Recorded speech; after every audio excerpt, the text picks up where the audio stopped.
Day 92, week 14, James project. Alright, so this is shower tile that matches the floor tile of the bathroom. So this place looks a little bit awkward because we're supposed to cut it like this, but he instead cut it all the way. It looks a little bit funky. I think that's not okay, but okay. Alright, so another issue is that those two tiles look a little bit different from those two, from the rest, I would say. Yeah, it looks a little bit whitish. So, but they're actually from the same box, I would say. Same tile. And downstairs, guys are working on the bathroom door and the jack post, also on the door trims. This is how the jack post looks like. Looks beautiful. Love it. It looks so beautiful. It looks natural. Day 93 through 96, week 14, James project. Alright, so the master shower door is coming along. Connected all the fixtures, faucet. Gonna put the shower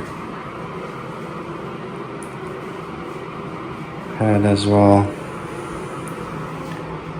Put a grout on it. Same thing over here. The faucet is connected, everything's working fine. So now I'm on to the lights above the mirror, and we should be good to go. Alright, so my wife and sister-in-law painted those doors in wrought iron. Right now, to me it looks like dark navy blue, I would say, but during the day it looks a little bit blackish. So I actually like the color. Same thing over here. The main entrance. Settling. And this multi-purpose room, I would say. Bring all the details, final details in some parts, and some parts the stage before this final details. So we still have to work on the electrical units over here. And we changed the thermostat because it was giving a lot of problem to us. And the last problem, for a couple of days we had a problem with the Google Nest thermostat. So first it wasn't getting a power, second it didn't function properly for the heat and the cool. Whenever we were switching to heat, it was actually turning on the AC and blowing cold air. Alright, so putting a tile on this room.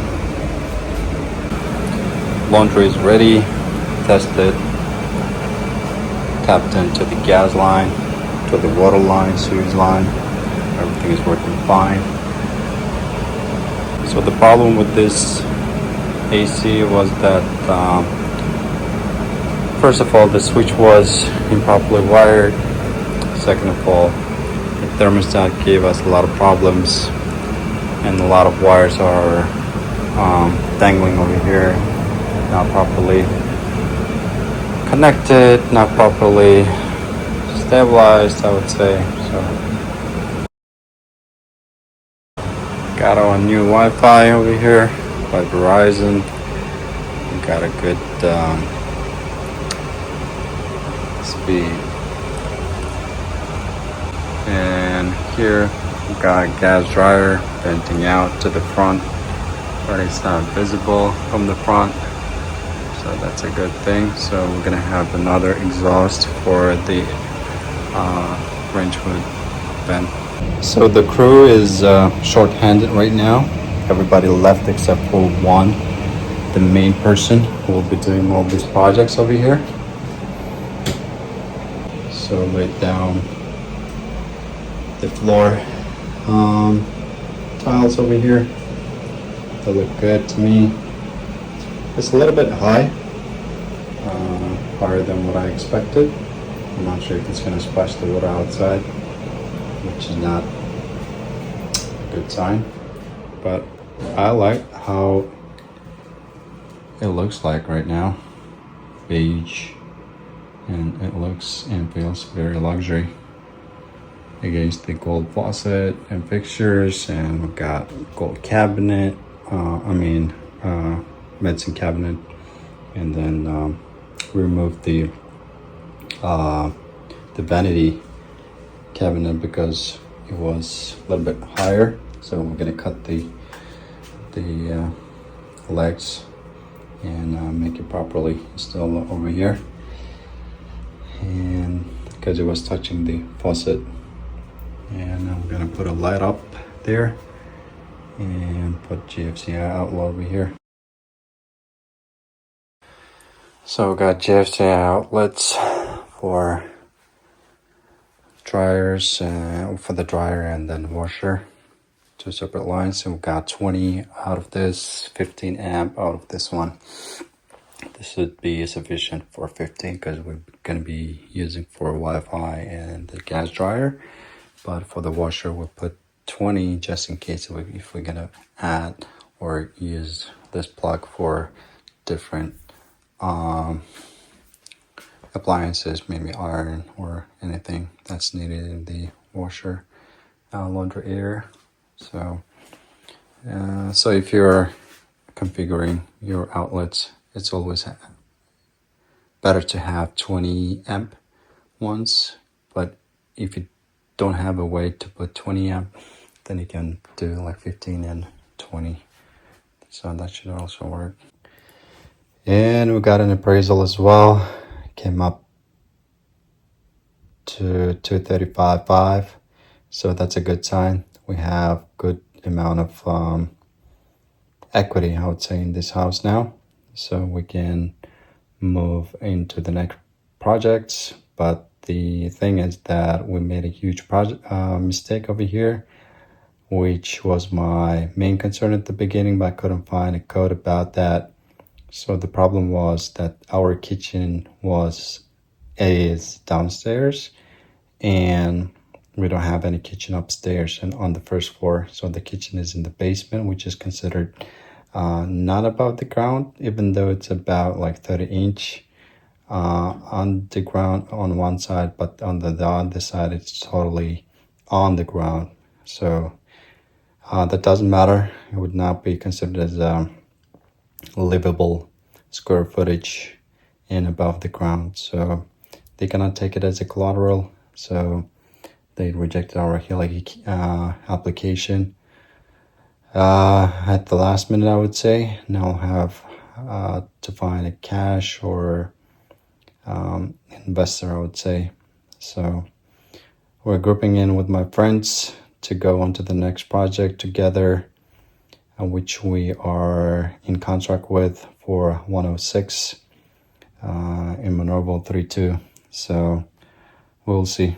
So now we'll have to build a new kitchen in this house as well, because that's going to be a problem down the road when we sell the house, and it can't be qualified for a mortgage if we're going to go with conventional or FHA, because the first floor has to have at least one kitchenette, operational functional kitchenette or full-size kitchen, so that it can be considered as a collateral for mortgages. but if we are selling it for a cash buyer, then it doesn't matter. So it's nighttime right now. I can't show you the updates outside. The crew left on Tuesday, I believe, and they painted the whole thing outside, fixed, painted. There were window trims that they had to put casings, so they did that.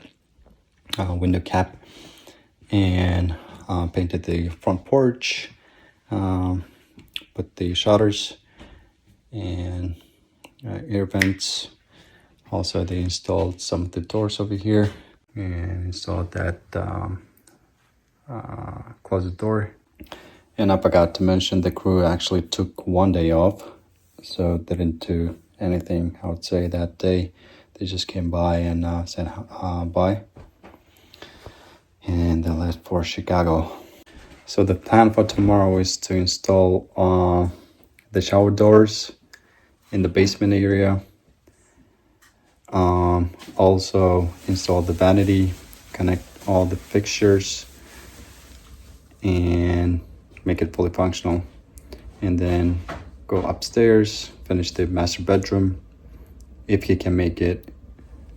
If not, it's going to be postponed to the next day. And the following day we'll be working with the probably kitchen area, because it has a lot of things to be connected to. And after that we'll probably switch to Graham project, because my contractor is not coming there. He just ghosted on us. So that's the reality we live in, and it's always contractors, you know, so they take a lot of time. They just disappear and don't do the job like in a timely manner, I would say. So in terms of budget, so we are over budget if we're gonna count all the missed opportunities, I would say. We could have rented out, we could have flipped it, we could have done a lot of things. So, and if we didn't do a cash deal on this one, we would have paid a lot of interest on our loan and everything that comes by it. So now I'm gonna have to finish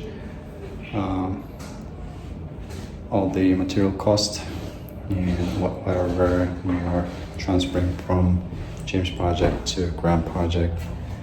And we'll probably use some of the stuff that we have to the next project as well in Cottage. Day 97, week 14, James project. Came into Home Depot to get some stuff. So I got, I believe, a dozen of GFCI over here, as I got a coupon for 25%, so there's no limit. I can purchase like any amount and get 25% off on all of them. So I actually got 15 and 20 amp GFCIs I'm gonna be using for the future projects as well. So yeah, 25% is a good deal. So that's what I utilized. So we have a lot of updates in James. So we got a lot of minor details, I would say, that are done. So the shelf is done, and the bathroom glasses are on, shower doors are on. So we're gonna be testing them out probably tonight and tomorrow. Just make sure like there would be no leak around the glasses and around the grout, and then the other areas of the shower, both of the showers actually.